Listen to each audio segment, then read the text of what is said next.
Hello and welcome to Daily News Simplified, the what, why, and how of the newspaper analysis from the civil service examinations perspective. So, today we are going to discuss the Hindu Delhi edition dated 10th February 2023. The important topics which are to be discussed have been displayed on your screen, and the timestamping of the same has been provided in the description box below. So, now let us begin our session. This topic has appeared at page number 8 in today's The Hindu Delhi edition. The topic reads Exploring the Blue in the India France Partnership. Now, as it is very clear from this headline that this article is talking about the India and French bilateral relationship. The immediate context of this very article is that recently India and France both are celebrating 25 years of their strategic partnership, and therefore this presents an important opportunity for both the countries to introspect on their relations. Now, this overall article gives us a brief historical overview about the beginning of the India France bilateral relationship. It also talks about the maritime ties, the potential of this relationship, and the associated dimensions. Therefore, in today's session, we will be discussing all the important key areas where India and France are cooperating bilaterally, and therefore it will help us to understand this relationship in a better manner. First of all, we will discuss the historical beginning of this relationship in a very brief manner. France established diplomatic relations with the newly independent India in 1947. An agreement between France and India was signed in 1948, which stipulated that the inhabitants of the France Indian possessions would choose their political future, thereby giving up its claims on the French Indian territories. Further, France has supported India during the 1971 Indo-Pakistan War over Bangladesh. Even it has supported India during the nuclear tests Pokhran II, during which India has faced the widespread international condemnation. Further, in recent times also France has used its position to support New Delhi's actions in Jammu and Kashmir, especially when it came to Article 370. Now, with this historical overview, we are in a better position to analyze this relationship in the present context. So, there are five key areas: trade, defense, international collaboration on various issues, space cooperation, as well as cybersecurity, whereby India and France are collaborating intensively. As far as the trade is concerned, the annual trade between India and France in the year of 2021 to 2022 was to the tune of $12.42 billion. And therefore, France remains one of the key partners when it comes to the India's bilateral trade with other countries.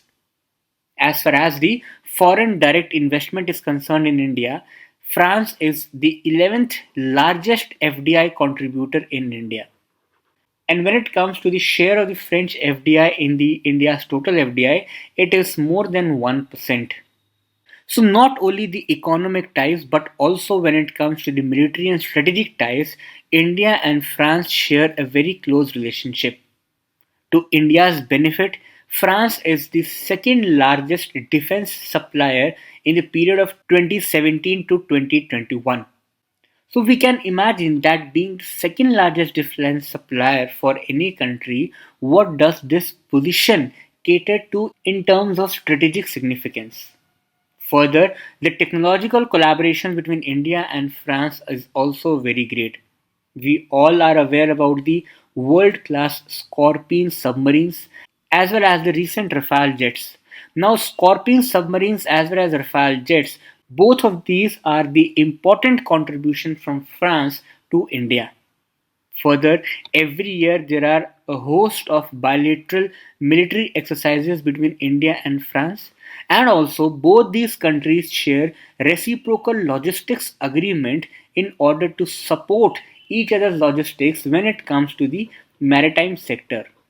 So not only economy and defense, these countries share a very common overview about the overall issues of international concern.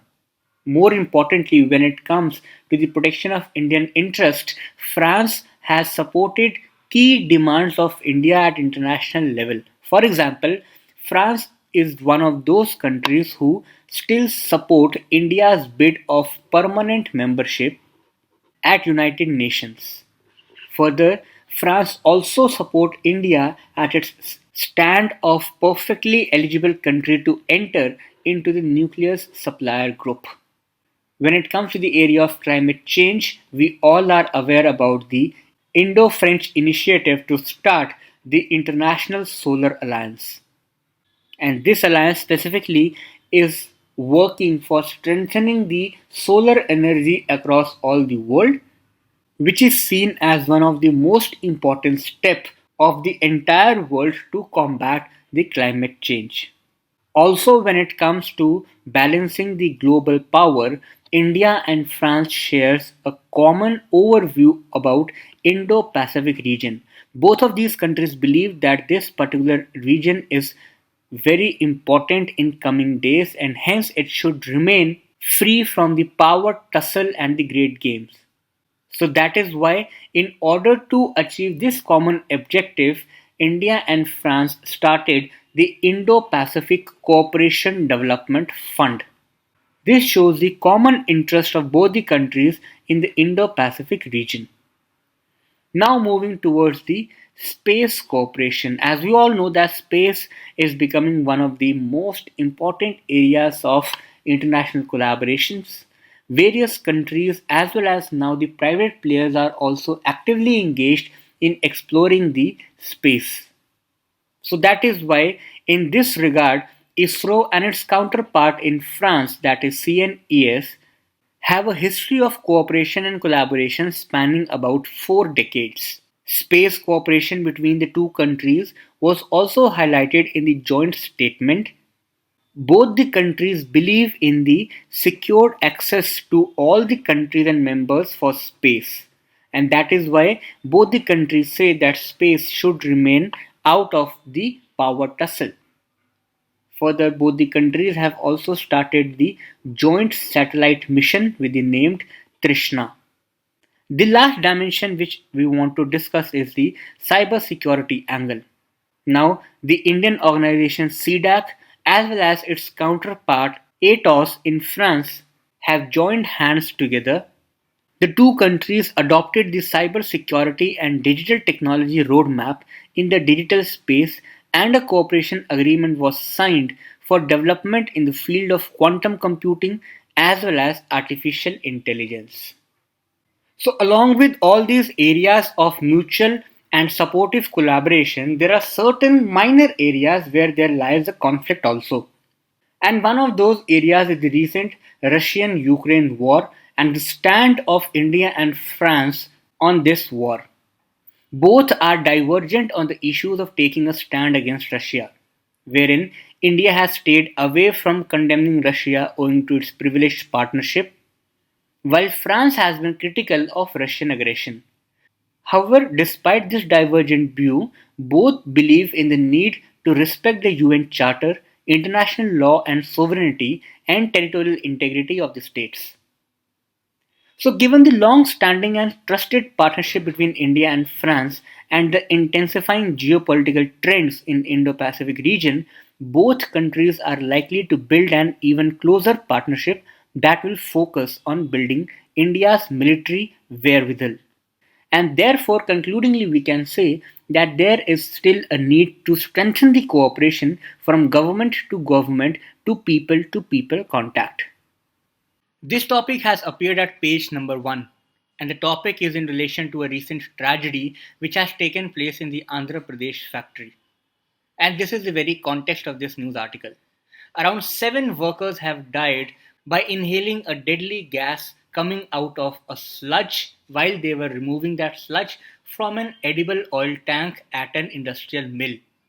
So, this context gives us a signal to prepare for the disasters in the industries, that is, the industrial disasters. And when we have to closely look at the UPSC scheme of syllabus, in General Studies Mains Paper 3, we have an important component of disaster management. So, when we have to talk about disaster management, first we need to be aware about what are the various types of disasters. And out of all those disasters, for example, earthquakes, floods, droughts are some of the natural disasters. However, obviously, we understand the fact that in the present time of climate change, many of these natural disasters have been humanized. That is because of the human actions, these so called natural disasters are increasing their intensity. However, there are certain disasters which are purely man made. For example, industrial disasters. The disasters which take place within the industrial premises.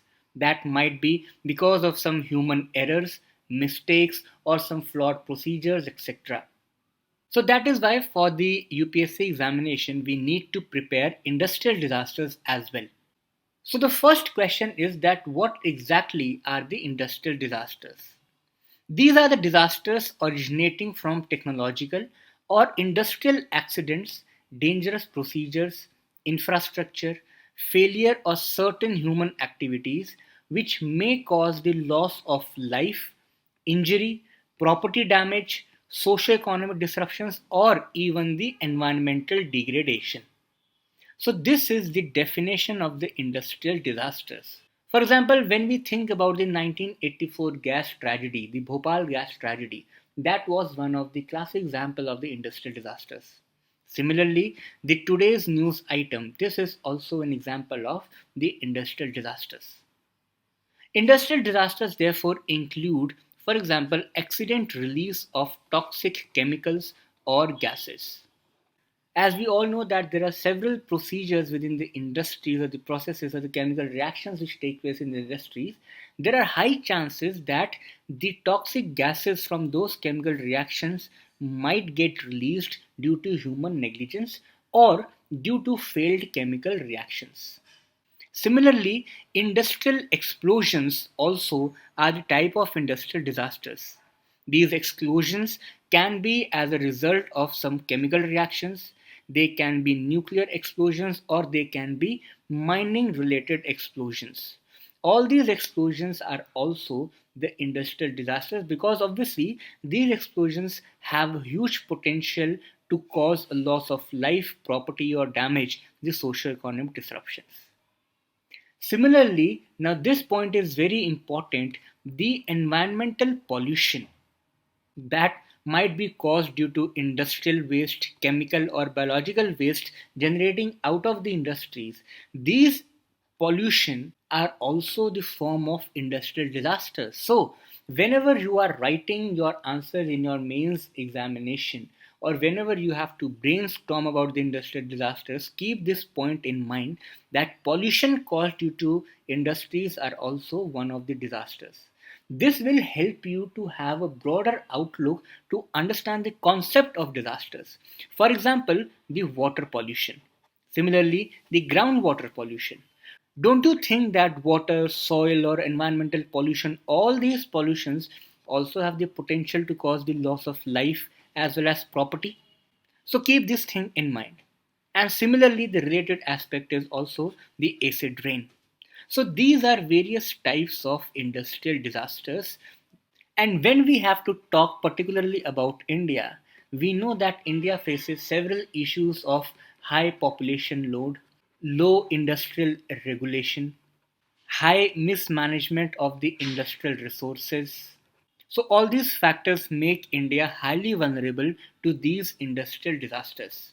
And therefore, we must also be aware about the facts related to the industrial disaster management. So, that is why now we will discuss the approach to handle these industrial disasters. So, first is the prevention angle. Obviously, prevention is better than cure. So, whenever we have to manage any disasters, the first and the foremost thing which should be in our mind is that somehow we can prevent that disaster to occur.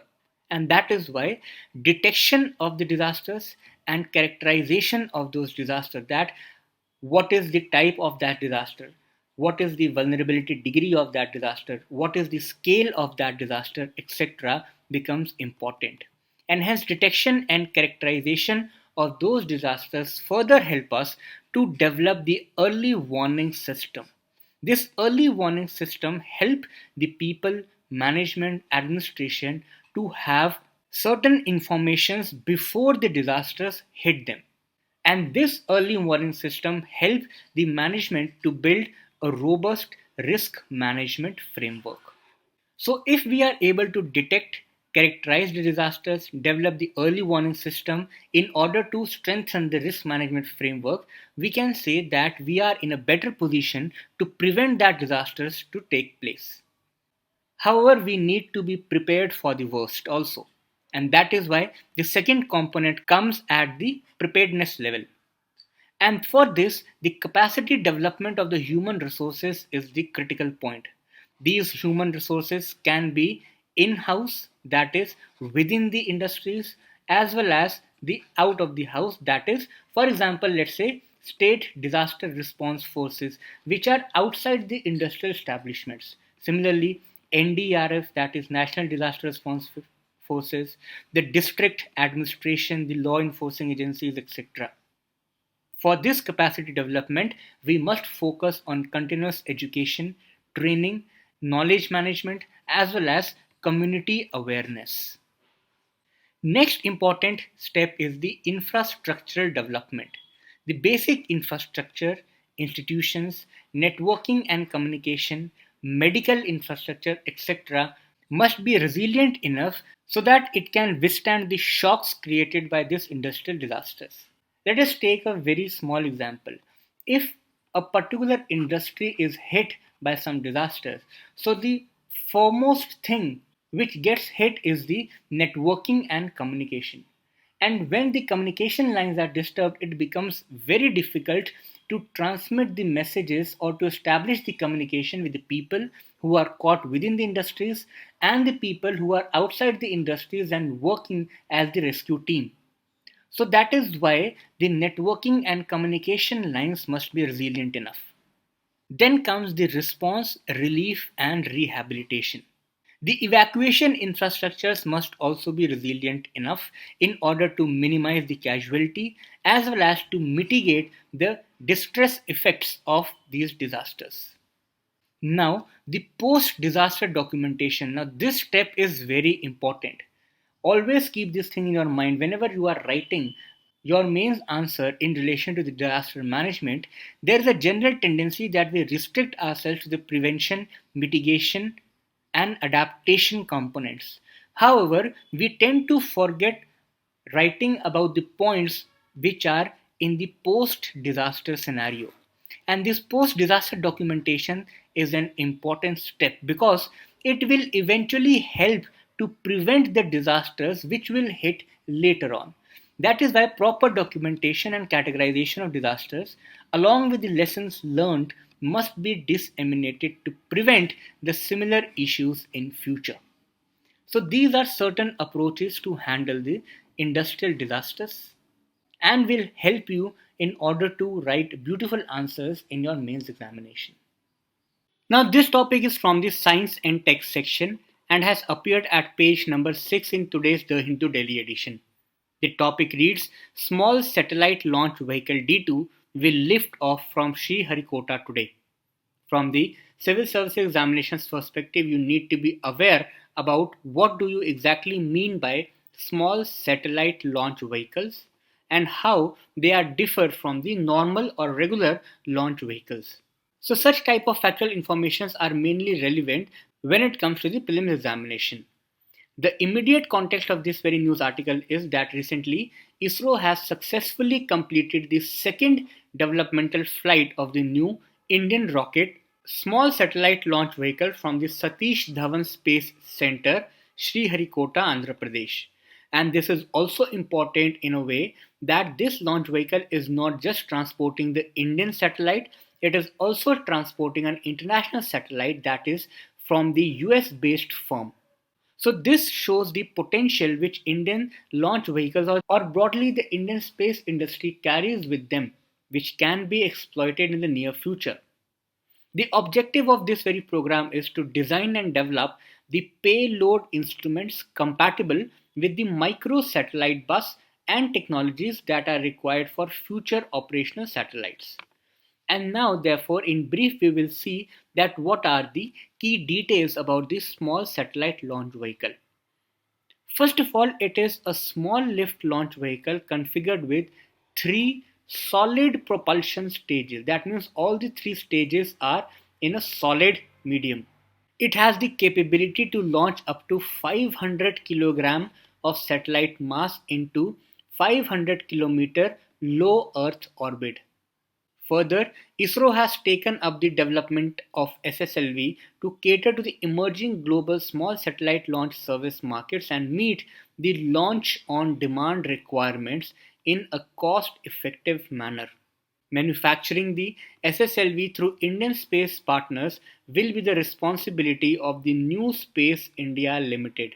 Now, this New Space India Limited is a public sector enterprise which was incorporated as a new commercial arm of the Department of Space. It has threefold objectives. First, to harness India's space power commercially. Second, to tap the benefits of R&D carried out by ISRO. And third, to spearhead the commercialization of space products, including the production of launch vehicles. This is very important. Production of the launch vehicles, transfer to technologies, and marketing of the space products. The benefits of this small satellite launch vehicle is that it has reduced the turnaround time. It will further encourage the launch on demand potential, low cost access to space, flexibility in accommodating the multiple satellites, and it has also reduced the infrastructure requirements of the launch vehicles. So that were key details regarding the small satellite launch vehicles in relation to this article. Now this topic has been taken from the budget 2023 to 2024. As we all know that there are several schemes and programs which are launched every year in every budget. So that is why we are taking certain minor schemes and programs so that they do not get missed otherwise in the regular sessions of DNS. Today we are taking some of the schemes from the agriculture and cooperative sphere which are launched in this year's budget. Yes, we all know that on 12th of February Baswa sir will be taking in detailed discussion on the budget analysis, but in today's session we are restricting ourselves to the two important schemes. One is the Atmanirbhar Clean Plant Program and second is the Agriculture Accelerator Fund. Now, Atmanirbhar Clean Plant Program will be launched with an outlay of rupees 2200 crore to boost the availability of disease-free, quality planting material for high-value horticulture crops. Now, let us assume that this question if comes in your prelims examination. So if we do not read about it, we might get it confused with some waste treatment plants or so. So keep this thing in your mind that Atmanirbhar Clean Plant Program is in relation to the quality planting material or the high value horticulture crops. Similarly, one fund has been established which is Agriculture Accelerator Fund. It will be set up to encourage agri startups by young entrepreneurs in rural areas. The fund will aim at bringing innovative and affordable solutions for challenges faced by farmers and will also bring in modern technologies to transform the agricultural practices, increase productivity and profitability. One another important term in this year's budget has been there in relation to the millets. Suppose if you get this term that is Shree Anna, I am writing it over here also, Shree Anna. So this is the word given to the millets. So keep this thing also in your mind.